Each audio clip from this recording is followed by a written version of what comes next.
Te voy a contar lo que me pasó esta semana, aprovechando de probar esto. Tuve una audiencia en un tribunal de Santiago y una audiencia larga, de un juicio largo, de una historia larga. Yo defiendo a la mamá, vamos a decir de Claudio, alimentario, mayor de edad, 21 años, pero con graves discapacidades médicas. Ok, yo sé que hoy día el lenguaje uno tiene que referirse de otras maneras, personas con capacidades especiales, pero desde el punto de vista médico, la incapacidad de Claudio es 90 y tanto física, 90 y tanto mental, y el padre lo demandó de rebaja.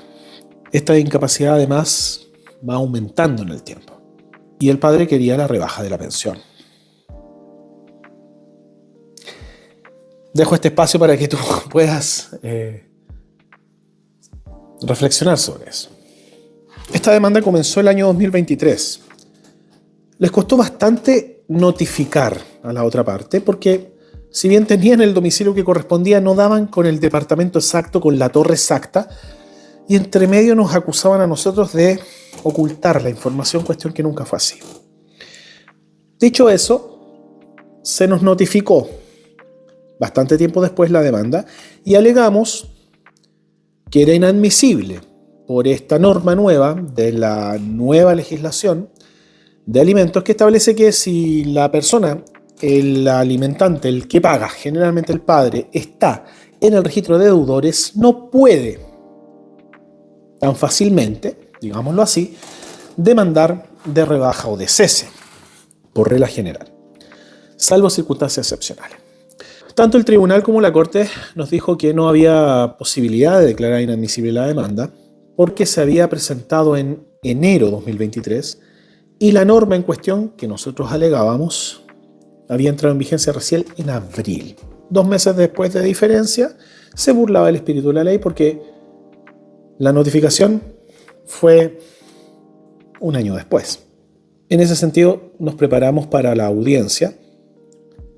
Sin embargo, revisando nuevamente los antecedentes, retomamos otro tema importante que en su momento se había discutido. Esa demanda fue presentada por el padre en contra de la madre. No obstante, el alimentario, Claudio, era mayor de edad. Vivía con la madre. La ley le otorga representación de carácter activa. Le entrega esa facultad a la madre, generalmente al padre con el cual vive el alimentario mayor de edad, pero de forma activa para demandar, cobrar, percibir, no para ser demandado, que sería una legitimación pasiva, se llama. Es decir, la ley dice, si el hijo o hija vive todavía con uno de los padres, no obstante que es mayor de edad, perfectamente la madre o el padre con el cual vive puede representarlo en estos asuntos judiciales todavía, salvo que el mismo alimentario haga alguna gestión en contrario, manifieste su voluntad de hacerlo por sí mismo. Pero son gestiones activas, demandar, cobrar, percibir. Eso no alcanza para que tú puedas demandar solamente a la madre, cuando el hijo es mayor de edad, cuando la hija ya es mayor de edad y sigue viviendo con la madre o con el padre. Es decir, en esos casos hay que citar a mediación también al alimentario mayor de edad y hay que demandar también al alimentario directamente. No se hizo de esa manera. Yo no sé si no se hizo porque, claro, no aparece estéticamente muy bonito estar demandando a tu hijo que tiene ese grado de discapacidad.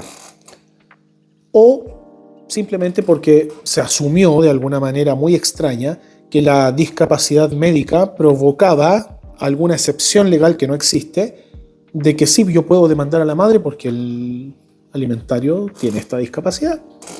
Previo a la audiencia, entonces, al inicio de la audiencia preparatoria, consultado también con colegas, hicimos presente esta situación y solicitamos al tribunal que, dentro de sus facultades de mantener un procedimiento sin vicios, nuevamente revisara este tema, porque la citación a mediación solo había sido contra la madre, que era nuestra representada, no contra Claudio.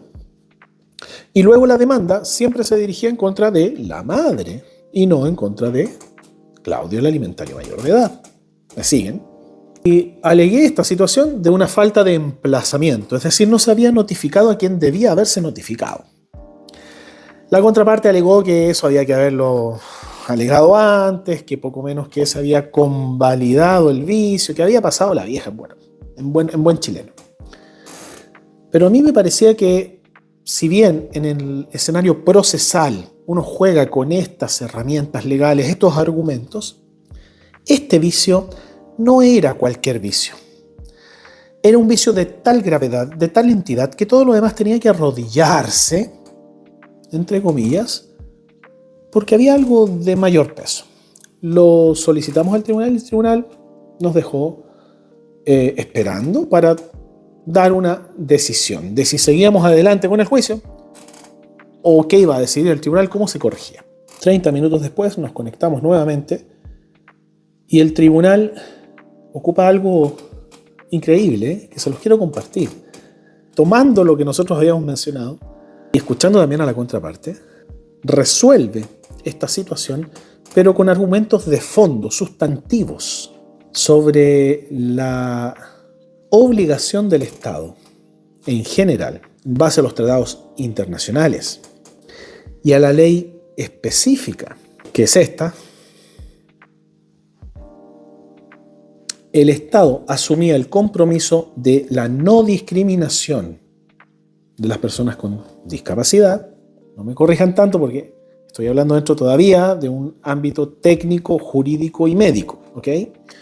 Y que en ese sentido, no por falta de emplazamiento, sino que más bien por una situación de no discriminación a la persona con capacidades especiales, el Estado, y entre ellos los tribunales, debían asegurar el ejercicio de todos los derechos de una persona de estas condiciones. Y siguiendo esa misma línea, no se podía aceptar que se demandara a la mamá sin haber sido demandado y emplazado, lógicamente, el alimentario, aun cuando adoleciera de estas patologías. Dicho eso, como existían entonces requisitos que no se habían cumplido, se retrotrajo todo el juicio hasta el momento de la presentación de la demanda, porque la notificación no había producido efecto. Y en ese sentido se tuvo por no presentada la demanda. Yo no sé si han escuchado esta frase de que la divina providencia actúa de maneras misteriosas. Yo me sentí un instrumento de esto. Nos ha costado mucho avanzar. Tenemos una causa de cumplimiento con una deuda de 30, 40 millones de pesos. Nos ha costado mucho porque este caballero ha escondido todo. Nos ha costado mucho cobrar esta deuda. Cada vez que Claudio ingresa a la clínica es 1 millón de pesos. Su madre fue una de las primeras personas que, conociéndome por acá, confió en mí. Teníamos una estrategia, el asunto se ha ido abriendo y se ha ido yendo hacia otros lados. Y esta demanda de rebaja era desagradable, porque además el caballero ya está en el registro de deudores. Él tiene una muy buena vida en el lugar donde vive, con su nueva familia, con sus hijos, pero no tiene nada a su nombre, no hay bienes a su nombre, los dineros que él tiene están muy bien ocultos. Era de muy mal gusto esta demanda de rebaja. Yo sé que lo van a intentar de nuevo, hay excepciones por el tema del registro de deudores, pero quiero quedarme con esta idea de que la divina providencia a veces nos ocupa de maneras misteriosas. Y haber dejado en foja cero un juicio que ya lleva 1 año y medio me da profunda alegría. Profunda alegría. Eso te quería contar. Te leo.